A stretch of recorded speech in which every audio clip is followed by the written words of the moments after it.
E pessoal, hoje eu vou fazer um vídeo um pouquinho diferente, assim, vou falar sobre várias coisas que eu assisti em 2023, algumas coisas que eu gostei e algumas coisas que realmente eu não gostei, então vamos fazer um balanço, assim, em geral, do que aconteceu nesse ano e algumas perspectivas e algumas coisas que eu tô esperando pro ano de 2023, então vai ser um vídeo mais longo, assim, falando de várias séries e falando de alguns filmes, pra gente ter uma noção, assim, do que eu gostei e do que vocês gostaram. Então a gente pode fazer um bate-papo aqui super legal sobre as coisas que foram interessantes. Já vou começar com uma série que eu tô assistindo agora em dezembro, chamado Tempo Traz Você Pra Mim, que é um dorama e é um romance que vai ter viagem no tempo. Eu gosto muito de quando tem histórias fragmentadas.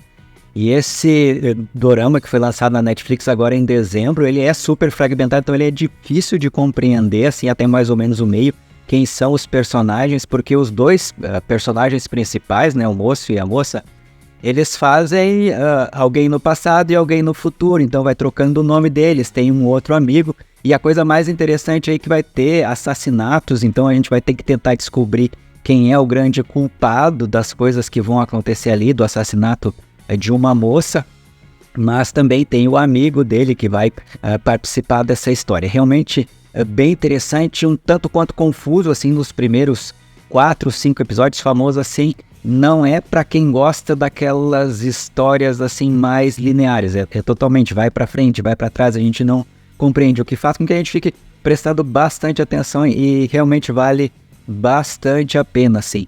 Tem algumas partes no meio também que elas são um pouquinho chatinhas, tá?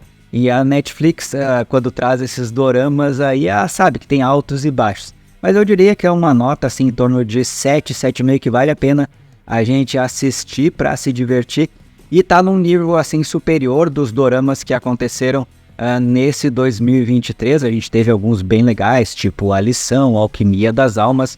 Mas também tivemos bastante coisa assim que não me chamou bastante a atenção. Esse aqui, O Tempo Traz Você Pra Mim, eu achei bem interessante justamente por essa questão de viagem no tempo, a questão do romance, a questão do suspense, da gente saber quem é o assassino e a questão assim de tu curtir a historinha ali também do vai e vem fragmentada, assim, bem mais difícil de compreender do que normalmente a maior parte das histórias. Mas faço uma ressalva para vocês também, que o primeiro episódio, ele não é assim tão maravilhoso assim, a introdução da história é um pouquinho devagar, assim como vários doramas, e aí a partir do segundo, terceiro episódio o negócio começa a engrenar bastante. Eu também trouxe aqui algumas coisas assim como decepções para 2023, das coisas que eu tava esperando bastante que eu não gostei, e uma delas é uma série da Disney Plus chamada Percy Jackson. Eu sempre gostei da história do Percy Jackson,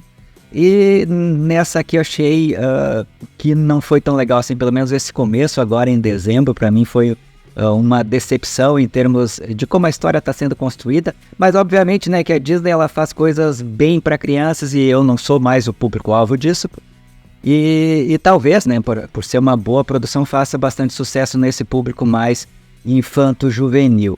Mas também não vejo tanta gente assim falando sobre essa série, me pareceu que ficou mais daquele lugar comum ali, de uma série dispensável, mas ok, assim, dá para assistir com a família, mas uma pessoa adulta assim não vai ficar, que é o nosso público, que são vocês que assistem aqui, não vai ficar super empolgado com isso. Então, esse pra mim também foi uma das séries que eu não gostei. Também uma que eu tava super legal esperando na Netflix, que é A Criatura de Jeon Song, não sei se é assim que se pronuncia, mas tava com uma ideia assim de que seria uma série super boa.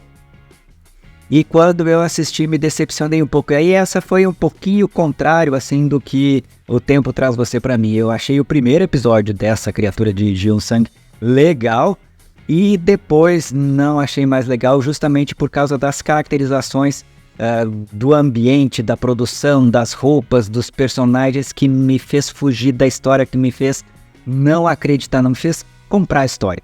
Porque tu tá assistindo uma série oriental e eu quero ver coisas orientais, eu quero ver coisas que são diferentes do nosso cotidiano ocidental.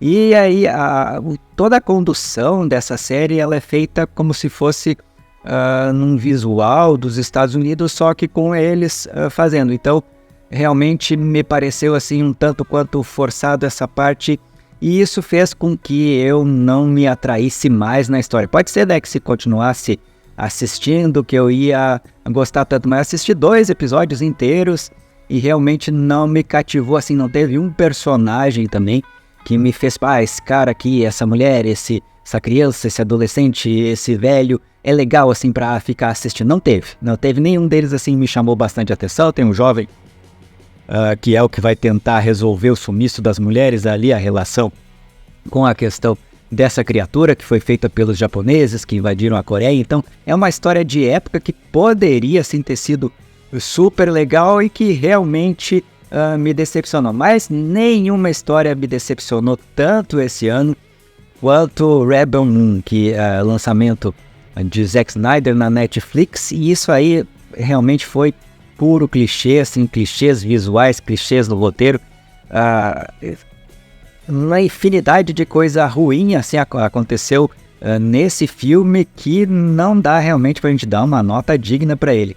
Então, e eu tava com uma expectativa bem grande até pelo Zack Snyder, pela grana que colocaram, e porque já vai ter a segunda parte logo aqui na sequência do ano que vem, mas já começa de início a história naqueles clichês absurdos, né? Todo mundo que vem, que é do mal, vai estar vestido como um militar, com aquela aparência de guerra de 1940 e da Segunda Grande Guerra Mundial. Aí a gente tem personagens que são fracos, aí tu vê os caras que tem uma tecnologia absurda para viajar entre planetas, tentando pegar grãos de pessoas que plantam sem tecnologia nenhuma. Então é um absurdo em cima do absurdo, personagens sendo colocados gratuitamente na história.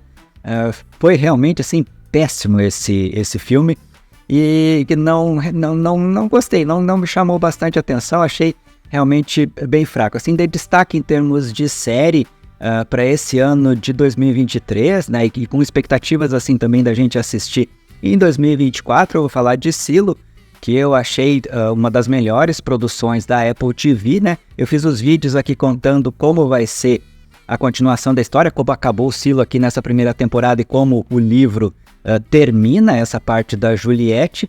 E não consegui o segundo livro assim de jeito nenhum, porque ele só tem o livro digital, eu prefiro o livro físico. E tá 200 e tantos reais, então tá muito caro pra comprar o livro, mas assim que eu conseguir ele, eu vou fazer a continuação da história também, de como seria o passado lá do Silo, o porquê que os silos foram criados e tudo mais. Mas para quem ficou curioso, né, sobre a continuação da história do Silo, eu deixei aqui 4 vídeos que contam a história. A outra grande destaque de 2023 foi a segunda temporada de Origem From, que agora a gente teve a segunda temporada dublada, né, na Globoplay, o que faz com que aumente bastante o público-alvo, o que faz bastante com que mais pessoas consigam assistir essa série. É uma série bem interessante, que dos 10 daqueles episódios ali a gente teve 1 ou 2 que não foram tão legais, mas muitos mistérios, e que também acabou resolvendo, né, uma possibilidade de poder sair daquele local. Então agora, claro que a gente ainda tem dúvida se realmente saiu ou se não saiu a Tabitha, mas vamos ver lá, né, o que vai acontecer em 2023. A gente não sabe se vai atrasar tudo por causa da greve dos roteiristas e dos atores nos Estados Unidos, mas muito provavelmente, né, estava previsto para abril, assim como o Silo também.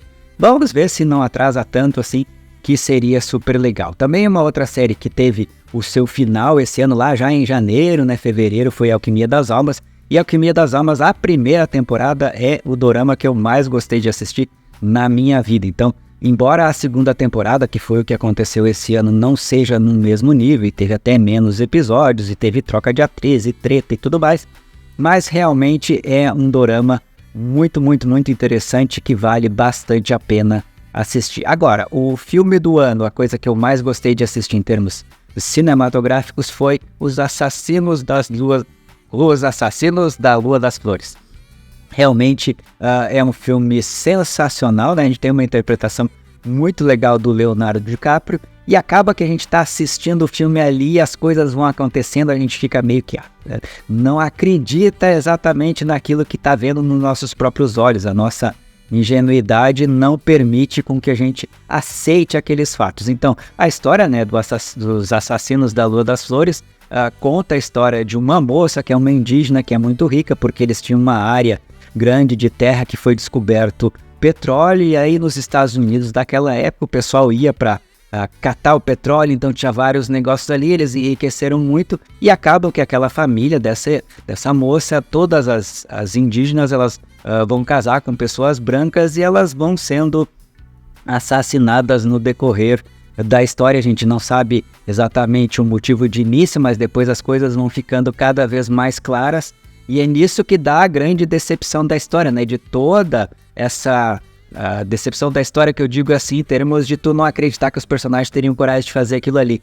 Mas toda a construção narrativa faz com que a gente vá ficando cada vez mais indignado e torcendo por essa moça e não vendo a possibilidade de um final feliz para ela. Mas as coisas vão se encaminhando de um jeito que é uma história super bem contada. Esse filme é bem longo, né? Teve aquela treta na internet falando se poderia ser um filme, se poderia ser uma série, mas não, tem que ser realmente um filme mesmo, porque toda a linguagem cinematográfica é feita para assistir de uma vez só. Eu curti bastante. Esse é talvez aqui nesse vídeo o que eu mais recomendo para quem não assistiu ainda. São 3 horas de filme ali, de uma história riquíssima, sensível e que realmente vale bastante a pena, com mais uma interpretação legal do Leonardo DiCaprio, que é um ator que melhorou muito, né, desde que ele era criança, desde que ele era adolescente, mereceu todos os prêmios que foi ganhando na sua carreira, então vale bastante a pena. A gente vai ter outros personagens também que são muito fortes nesse filme,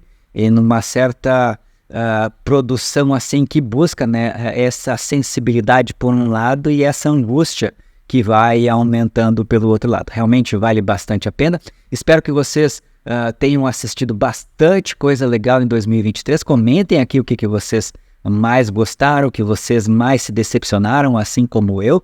E quais são as expectativas para vocês para 2024? O que vocês estão esperando bastante? Eu estou querendo curtir bastante a segunda temporada de Silo e de Origem, e algumas coisas novas também que vão sair por aí. Então, pessoal, comentem aqui embaixo, né, quais são as expectativas de vocês. Um abraço e até o próximo vídeo.